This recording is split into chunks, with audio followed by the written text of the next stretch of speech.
आज मी तुम्हाला ज्वारीच्या पिठापासून मेथीच्या वड्या बनवून दाखवणार आहे। त्यासाठी वाडगं घेतलेलं आहे आणि एक वाडगंभर मेथी घेतलेली आहे। नुसती पानं घेतलेली आहे, त्याची एकदम जेवढी कवळी देठ होती ना ती पण घेतलेली आहेत। अर्धी मेथी अर्धा पालक जरी घेतलं तरी चालेल, नुसती मेथी घेतली तरी पण चालू शकते आणि नुसती पालक घेऊन सुद्धा तुम्ही बनवलं तर चालेल। सगळ्यांच्या रेसिपी मी अपलोड केलेल्या आहेत। एक वाटी ज्वारीचं पीठ घेतलेलं आहे आणि दाबून घेतलेलं आहे बघा। हे मोकळं असलं की नाही की लगेच हे होतं, असं दाबून घेतलेलं आहे। नुसतं ज्वारीचं पीठ आहे, यात तांदूळ वगैरे काही मिक्स नाही आहे। एक मोठा चमचा सफेद तीळ, थोडासा ओवा घेतलेला आहे। सेम पद्धतीनं थोडंसं जिरं घ्यायचं, ते पण असं चांगलं चोळायचं, नाही तर आबडधोबड कुटलं तरी चालेल, भाजायचं नाही, कच्चंच टाकायचं। पण थोडंसं कुटून टाकलं तरी चालेल, नाही तर नुसतं चोळून जरी तुम्ही टाकलं तरी पण चालेल। थोडीशी एकदम हिंग पावडर, हळद टाकायचे।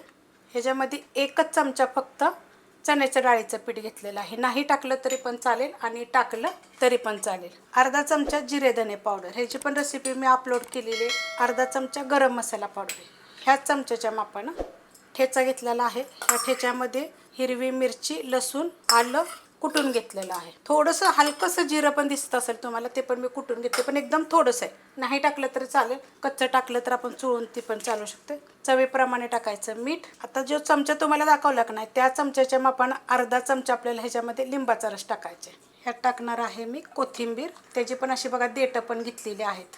नुसती थोडीशी टाकली तरी चालेल, जरा होते म्हणून मी थोडीशी जास्त टाकलेली आहे। मिक्स करून घेते, मस्त असं बघा मिक्स करून घेतलेलं आहे। ह्याच्या अगोदर एकदा मी आपलं थालीपीठ म्हणजे धपाट्याच्या पिठाच्या पण वड्या मी अपलोड केल्या होत्या, आळूच्या पानाच्या, तशा पण तुम्ही एकदा करून बघा। जर तुमच्याकडे धपाट्याच्या पिठाची भाजणी जर असेल ना तर सेम पद्धतीनं करा, ज्वारीचं पीठ घालायची गरज नाही। जर तसं नाहीच करायचं तुम्हाला तर नुसते ज्वारीच्या पिठाचं हे असं मी केलं, असं जरी केलं तर चालेल। पाण्याचा वापर लय करायचा नाही, एकदम थोडा थोडा करायचा। मिक्स करून घेते, मस्त असं बघा मिक्स करून घेतलेलं आहे व्यवस्थित। आता जर तुम्हाला ह्याच्या वड्या बनवायच्या नसल्या का नाही तर छोटे छोटे गोळे करून तुम्ही थापून धपाट्यासारखं बनवू शकता, थालीपीठसारखं सुद्धा बनवू शकता। थालीपीठाच्या पण रेसिपी मी खूप अपलोड केलेल्या आहेत। तर काय करायचं, असं गोल केल्या तरी चालतील, नाही तसं चपटं पूर्ण चपटे चपटे थापले तरी चालू शकते। हे बघा अशा पद्धतीने मी तर करणार आहे सगळे। अशा पद्धतीने बघा मी ठेवून घेतलेले 3 झालेले आहेत एका वाटीमध्ये।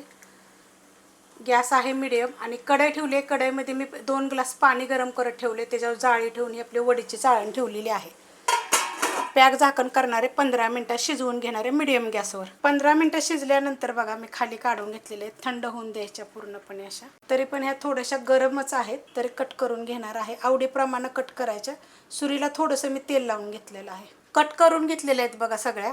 तेल मी गरम करत ठेवलेलं आहे, फ्राय करून घेणार आहे। ह्याला फ्राय करायची पण गरज नाही आहे, थोड्याशा तेलावर तुम्ही थोडंसं सफेद तेल टाकून परतून जरी घेतल्या तरी चालतात,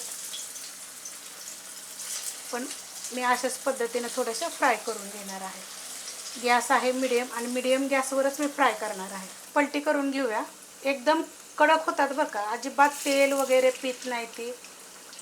सगळ्या अशा चांगल्या गोल्डन कलरवर आपल्याला फ्राय करायचे ते।